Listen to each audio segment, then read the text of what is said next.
Bonjour les élèves de la deuxième année baccalauréat en sciences physiques. La dernière partie de la correction de devoir numéro 4, devoir pour la deuxième année baccalauréat option sciences physiques. Chers mes élèves, la partie 2 de la physique, c'est la modulation et démodulation d'amplitude. Ça coûte 6 points. La première question, quelle est la différence entre la modulation d'amplitude AM et la modulation de fréquence FM? Donc, pour faire la différence, je commence par la définition de la modulation d'amplitude, c'est-à-dire c'est une modulation dans laquelle l'amplitude de l'onde porteuse change en fonction de l'amplitude instantanée de signal modulant en gardant la phase et la fréquence constantes. Une petite image à droite dans la forme de la modulation d'amplitude. Ça s'observe que l'amplitude de la porteuse, ça change. Deuxième type, on parle de la modulation de fréquence. C'est une modulation dans laquelle la fréquence de l'onde porteuse change en fonction de la fréquence instantanée de signal modulant en gardant la phase et l'amplitude constante. Un exemple à droite, ça montre que la fréquence, ça change, c'est-à-dire on parle de modulation de fréquence. La deuxième question, précisez pour les deux, c'est dessous, celui qui est modulé en amplitude et celui modulé en fréquence, tout en justifiant votre choix. Donc pour le signal 1, c'est modulation de fréquence. Pourquoi? Parce que en modulation de fréquence, l'amplitude et la phase restent constantes. On change seulement la fréquence. Pour la figure 2, un signal 2, c'est la modulation d'amplitude. Tout simplement car la fréquence et la phase restent constantes, juste l'amplitude qu'elle varie. La troisième, pour réaliser la modulation d'amplitude, on utilise le montage multiplieur suivant. X, 1, 3, 1, 3, 7, c'est les ports. À l'entrée, U de T plus E0 et EP à la sortie ES.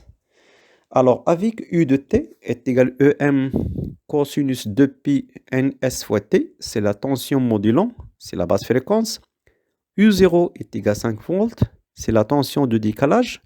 UP est égal à UPM cosinus 2pi NP fois T, c'est la tension de la porteuse, haute fréquence.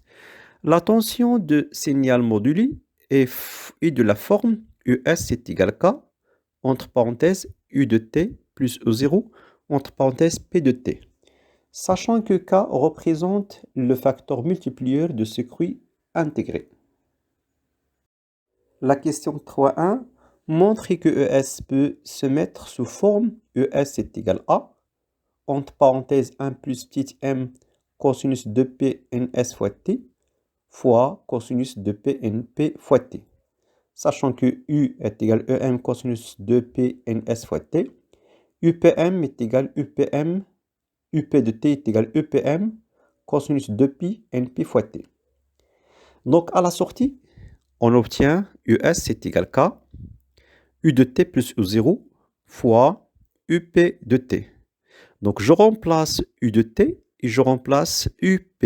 Donc je trouve que ES est égal à K, entre parenthèses UM cosinus de PNS fois T plus U0 fois UPM cosinus de pi NP fois T. Donc je facteur par K UPM U0. Donc je trouve que ES est égal à K UPM U0 parenthèse UM divisé par E0 cosinus de PNS fois T plus 1 parenthèse fois cosinus de PNP fois T. Posons A est égal à KUPM U0 et aussi petit m est égal à EM divisé par E0 et aussi ça donne ES est égal à parenthèse petit m cosinus 2 pi ns fois T plus 1 parenthèse cosinus de pi np fois t. La question 3, exprimer petit m en fonction de em, u0, que représente petit m. Donc, d'après la question précédente, donc petit m, c'est le rapport de em divisé par u0, est appelé le taux de modulation. La suite, c'est 4.1, en développant l'expression ES, montre que celle-ci est la somme des trois fonctions sinusoïdales dont on exprimera leur amplitude en fonction de A et M. On rappelle que cosinus A cosinus B, c'est 1 demi cosinus A plus B plus cosinus A moins B. Donc, je continue. Donc, ES est égal à, parenthèse, petit m cosinus de pi ns fois t, plus 1, parenthèse, cosinus de pi np fois t. Donc, je développe, c'est-à-dire je multiplie par A. Donc, ça donne A fois m cosinus de pi ns fois t plus A, parenthèse, cosinus de pi np fois t. Je continue à développer. Donc, ça donne AM cosinus de pi np fois t cosinus np fois ns fois t, plus A cosinus de pi np fois t. Donc, encore, j'utilise l'expression mathématique cosinus A cosinus B. Donc, je trouve que AM fois 1 demi cosinus de pi, parenthèse, np plus ns fois t, plus cosinus de p, parenthèse, np moins ns, parenthèse, fois t, plus A cosinus de p np fois t. Alors, je classe les fonctions par ordre croissant. Je trouve la dernière réponse, ES est égal à AM divisé par 2, cosinus de P, NP, NS fois T, plus A cosinus de P, NP fois T, plus AM divisé par 2, cosinus de P, NP, plus NS fois T.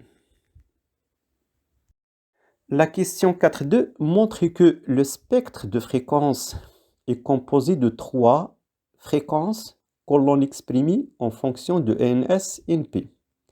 Donc, le dernier résultat précédent, donc ES est égal à AM divisé par 2 cosinus de P NP moins NS fois T, plus A cosinus de P NP fois T, plus AM divisé par 2 cosinus de P NP plus NS fois T. Donc, les trois. Pour la première, c'est AM divisé par 2 cosinus de P NP moins NS fois T. La fréquence, c'est NP moins NS. De même, la deuxième, sa fréquence est égale à NP. Et la troisième, sa fréquence, c'est NP plus NS. La question 4.3 montre que la bande de fréquence de signal est delta n est égale de NS. Donc, la bande de fréquence, c'est la variation de F3 moins F1. C'est entre les deux fréquences, le plus grand et le plus petit. Donc, je remplace F3 par NP moins NS et je remplace F1 par NP moins ES. Donc, la bande delta n est égale 2 fois NS. La question 5, le spectre de signal AM visualisé sur un analyseur de spectre et représente ci-dessus. Déterminer les paramètres NS, NP, delta N, petit m, UM. Donc, on commence par NS. Alors, delta N, c'est la variation, est égale 2 fois NS. Donc, NS est égal delta N divisé par 2. Pour calculer la largeur de la bande, c'est le plus grand, 856 moins 844 divisé par 2.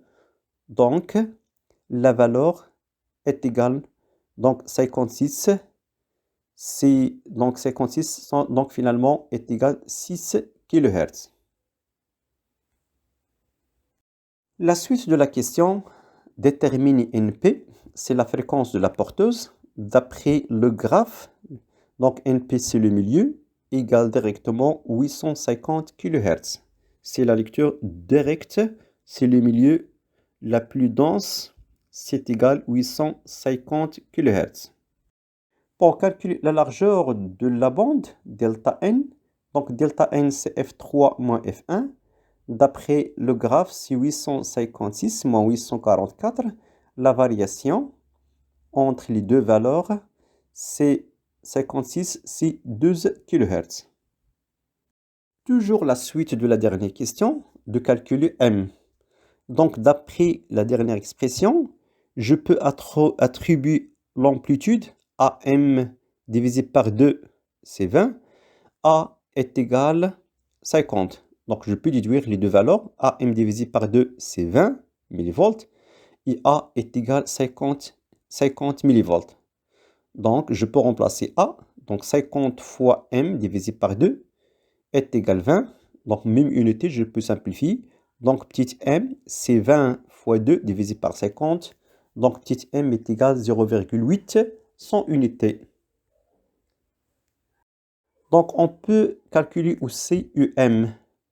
Donc, petit m est égal à EM divisé par 0. Donc, EM, c'est un produit de m fois 0. Donc, m est égal à 0,8. E0, c'est la tension de décalage, est égal à 5 volts. Donc, on fait le calcul. Je trouve que EM est égal à 4 volts. Finalement, merci pour votre attention. N'oubliez pas de partager ce document à vos camarades. À bientôt.